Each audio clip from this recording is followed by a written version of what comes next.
it's Eric Martin. Today we're going to talk about courageous conversations. Now, when it comes to public health, it's true that we're all in this together. And yet it's also true that many of us spend most of our time in enclaves with people who look like us, who have the same values as us. So oftentimes we're thinking in terms of us and them. Now the good news is that us and them doesn't have to mean us versus them. Instead, it can remind us the importance of being diagnostic, the importance of understanding that the person we're in conflict with probably has as much to teach us as we do them.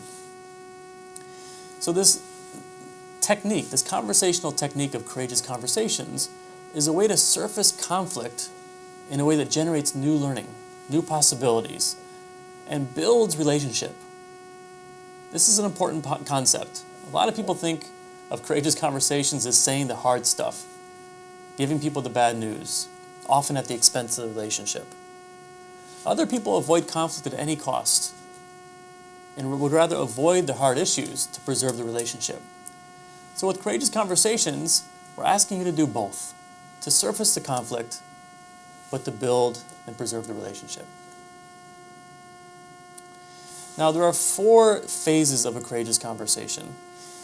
The first phase is really around the question of who am I? We all wear multiple hats in our communities. I was reminded of this recently when I went grocery shopping. And I'm a pretty affable guy, and I ran into a neighbor there, started to chat them up, and all of a sudden got this kind of vehement response.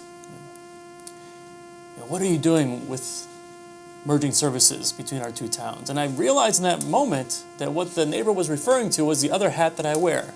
Not Eric, the friendly neighbor, but Eric, the member of a shared services committee that's looking at how to merge services between our town and a neighboring town. So this question of who am I in the conversation is really critical. You wear multiple hats always. But for the purpose of a courageous conversation, it's important to know, how does the other person see you? What are they hearing? Who are they imagining is standing behind you as you start the conversation? And getting really clear up front. I'm here to talk about X. I'm here representing Y. So think about the role that you're playing. The second thing is to really be super clear in a conversation about what are we really in conflict over? What is the problem? Now, oftentimes, problems are defined technically. That is, people define a problem to fit their own competence, to fit what they know how to do. So, while it's difficult, it's important to remember, what are we really in conflict about? It's going to raise the heat. It's going to create some disequilibrium. But that's okay in some ways, because without a certain level of disequilibrium, oftentimes, you just get into the routine conversation, the downloading, the debating, things that don't really create change.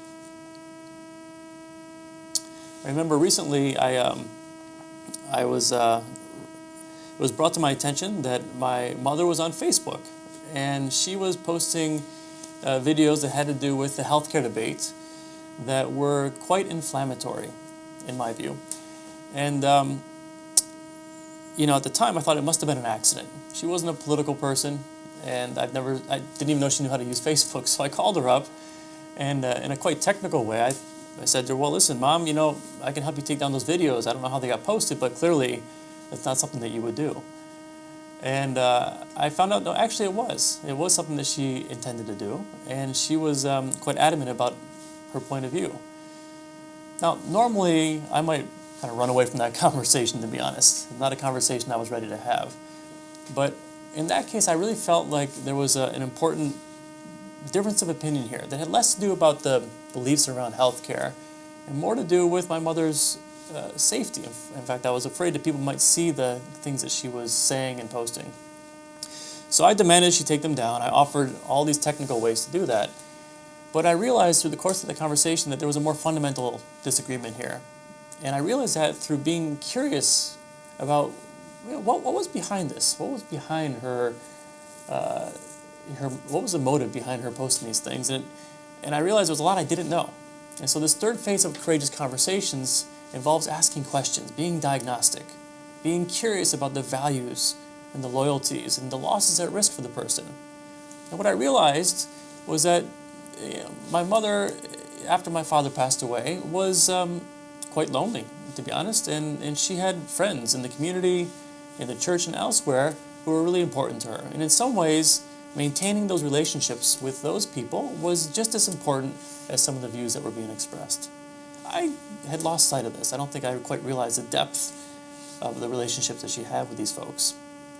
I also realized in myself that I had, over the years, lost some relationship, lost connection with my mom and the family as I moved far away. And so this was all kind of mixed up in this debate, this conflict that my mother and I were having. I'm sure you've had similar experiences with your own family or with close friends or loved ones. So we can quite easily see that just taking down a video, the technical approach, wasn't going to solve those kind of issues. Those are going to take time. This last part of the courageous conversation is what we call the ask. It's the question of how do we move forward. Now, what makes a courageous conversation courageous is that it involves loss, it involves risk. You need to do things, step into the unknown together.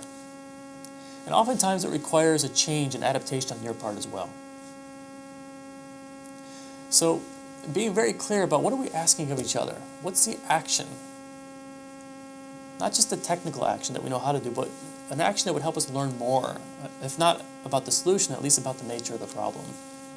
And this is a really important part of the work. If you just are good at debating, getting clear about what the conflict is about, if you're just good at asking questions and getting curious, but you don't move to action, nothing's going to change. So, just to finish that example of a moment ago, my mother did actually agree to take the videos down over time. I didn't force her to, but she realized the impact they would have beyond what she had thought of before.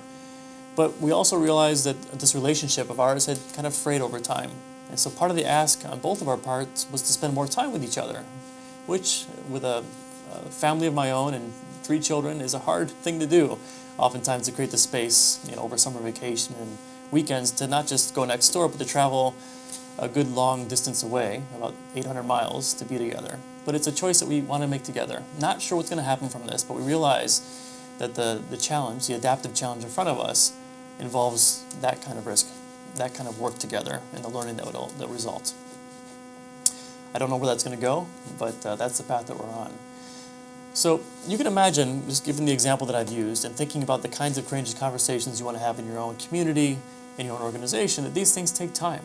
A courageous conversation doesn't happen in one call, in one meeting, in one episode. It's multi-episodic. Sometimes you have to spend a lot of time just getting to know each other. Sometimes it's worth spending a bit of time really trying to articulate the conflict, bringing data into the picture, trying to look at where's the real difference of opinion here, not papering it over. And of course, a lot of the relationship building that goes around asking diagnostic questions, getting curious about each other, getting to know each other, will take time as well. It also requires practice. The first time, it won't go so well. In fact, I think my mother and I had a number of conversations that ended up in phones being hung up before we actually got to any place with new possibilities and learnings. So this idea of courageous conversations is about holding tension. It's about holding tension creatively. It's not about inaction. It's not just about talk. Decisions must be made. But they need to be made not from the impatience that comes with wanting quick technical results, or from the ignorance that results that stems from ignoring differences of opinion.